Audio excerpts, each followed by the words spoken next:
Hello. അപ്പോൾ നമ്മളിന്ന് just ഒരു അങ്ങനെയല്ല, ഒരു ദിവസം കാണിക്കാൻ പോകണം. നമ്മൾ ഒറ്റയ്ക്ക് ഇരുന്നൊരു ദിവസം. ശരിക്കും പറഞ്ഞാൽ ഒറ്റയ്ക്ക് ഇരുന്ന ദിവസങ്ങളിൽ എനിക്ക് വെറുതെ ഇരിക്കാൻ ഒട്ടും ഇഷ്ടമില്ല. കാരണം ഞാൻ വെറുതെ ഇരുന്ന ഓരോന്ന് ഇങ്ങനെ ആലോചിച്ചോട്ടെ. എനിക്ക് തോന്നുന്നു ഏറെക്കുറെ കുട്ടികൾ അങ്ങനെയൊക്കെ തന്നെ ആണെന്നാണ് എനിക്ക് തോന്നുന്നത്. ഞാൻ അങ്ങനെയാണ്, എനിക്ക് ഇഷ്ടമില്ല. ഞാൻ ഇങ്ങനെ ആദ്യം കുറേ ഡിപ്രഷൻ അടിച്ചിങ്ങനെ ഇരുന്നു. പിന്നെ ഞാൻ വിചാരിച്ചു ഇന്ന് പുറത്തൊക്കെ പോയിട്ടൊന്ന് സെറ്റ് ആവാം. കാരണം മൈൻഡ് ഓക്കെ ആണെങ്കിൽ ഐ തിങ്ക് എനിക്ക് ഇഷ്ടപ്പെട്ടൊരു മാർഗ്ഗം എന്ന് വെച്ചാൽ ഒറ്റയ്ക്ക് നടക്കുക, എവിടെയെങ്കിലുമൊക്കെ പോവുക, ഇഷ്ടമുള്ളതൊക്കെ കഴിക്കുക. ഇതൊക്കെയാണ് എനിക്ക് പേഴ്സണലി എനിക്കിഷ്ടമുള്ള കാര്യങ്ങൾ. അപ്പോൾ ഞാൻ വിചാരിച്ചു പുറത്തൊക്കെ പോകാം. നമുക്ക് കുറച്ച് നടന്നു കഴിഞ്ഞാൽ അവിടുത്തെ ടൗൺ ഉണ്ട്. നമുക്ക് വലിയ ടൗണിലൊന്നും അടുത്തൊന്നും ഇല്ല. പയ്യന്നൂർ പോകണമെങ്കിൽ ബസ്സിനൊക്കെ കയറി പോകാനുള്ള ദൂരമുണ്ട്. അപ്പോൾ അതൊന്നും വേണ്ട. ഒരു റിലാക്സേഷന് വേണ്ടിയിട്ട് ജസ്റ്റ് ഒന്ന് പുറത്തിറങ്ങാം. ഈ അടുത്ത് വലിയ കടകളോ അങ്ങനെ ഫുഡ് അങ്ങനെ കഴിക്കാനുള്ള സാധനങ്ങളൊന്നുമില്ല. പിന്നെ കുറച്ച് സാധനമൊക്കെ വാങ്ങാൻ എന്തായാലും ഉണ്ടായിരുന്നു. അപ്പോൾ നമ്മൾ തന്നെ എന്ത് ചെയ്തു, ജസ്റ്റ് കുറച്ച് മേക്കപ്പൊക്കെ കെട്ടി എഴുന്നള്ളി നമ്മൾ എന്ത് പോവാണ്. പോയി വഴിക്ക് നല്ല വെയിലായിരുന്നു, കരിഞ്ഞുണങ്ങിയ പോലെ ഉണ്ടായിരുന്നു.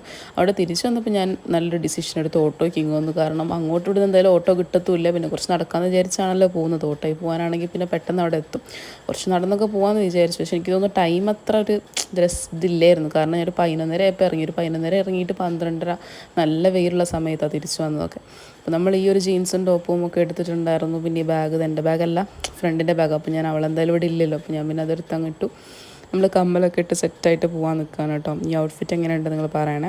മുടി ഞാൻ പിന്നെ എപ്പോഴത്തെ പോലെ നടുവരെ ഇട്ടിട്ട് അഴിച്ചിടുകയാണ് ചെയ്യുന്നത്. എനിക്കിപ്പോൾ അതിനകത്തൊന്നും ചെയ്യാൻ പറ്റുന്നില്ല. അങ്ങനെ നമ്മൾ ഹോസ്റ്റലിൽ നിന്ന് ഇറങ്ങി നല്ല നട്ടുച്ച വെയിലത്താണ് പോകുന്നത്. നമ്മൾ വിചാരിക്കും എനിക്ക് വട്ടുണ്ടെന്ന്, പക്ഷെ അങ്ങനെയല്ല. നമ്മൾ മൈൻഡ് ഓക്കെ ആക്കണമെങ്കിൽ നമ്മൾ സമയവും കാലവും നോക്കാണ്ട് പോകണമെന്നാണല്ലോ. നമ്മൾ സ്കൈ നല്ല രസമുണ്ടായിരുന്നു. അപ്പോൾ ഞാൻ അതൊക്കെ എടുത്തു. നമ്മൾ കുട എടുത്തിട്ടുണ്ടായിരുന്നു, കാരണം എനിക്കറിയാം നല്ല വെയിലുണ്ട്. അപ്പോൾ നമ്മൾ കുടയൊക്കെ എടുത്തു. കുറച്ച് നടന്നപ്പോൾ നമ്മൾ ടൗൺ എത്തിയിട്ട് നമ്മൾ നേരെ ഒരു സൂപ്പർ മാർക്കറ്റിൽ പോയിട്ട് കുറച്ച് സാധനങ്ങളൊക്കെ മേടിച്ചു. എന്നിട്ട് വേറെ കടയിലൊക്കെ കയറി. എന്നിട്ട് നമ്മൾ നേരെ തിരിച്ച് ഓട്ടോയ്ക്ക് പോകുന്നു കേട്ടോ.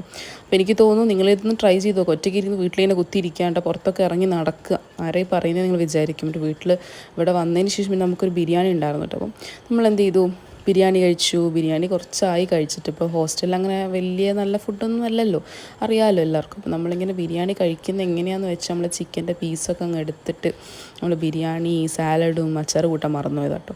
സാലഡും എല്ലാം കുഴച്ചങ്ങോട്ട് കഴിച്ചു. അപ്പോൾ ഇന്നത്തെ വീഡിയോ ഇത്രയൊക്കെ ഉള്ളൂ. എനിക്ക് നല്ല ഇഷ്ടപ്പെട്ടായിരുന്നു കേട്ടോ. അപ്പോൾ ലൈക്ക് ചെയ്യുക, ഷെയർ ചെയ്യുക, സബ്സ്ക്രൈബ് ചെയ്യുക. അപ്പോൾ ടാറ്റാ.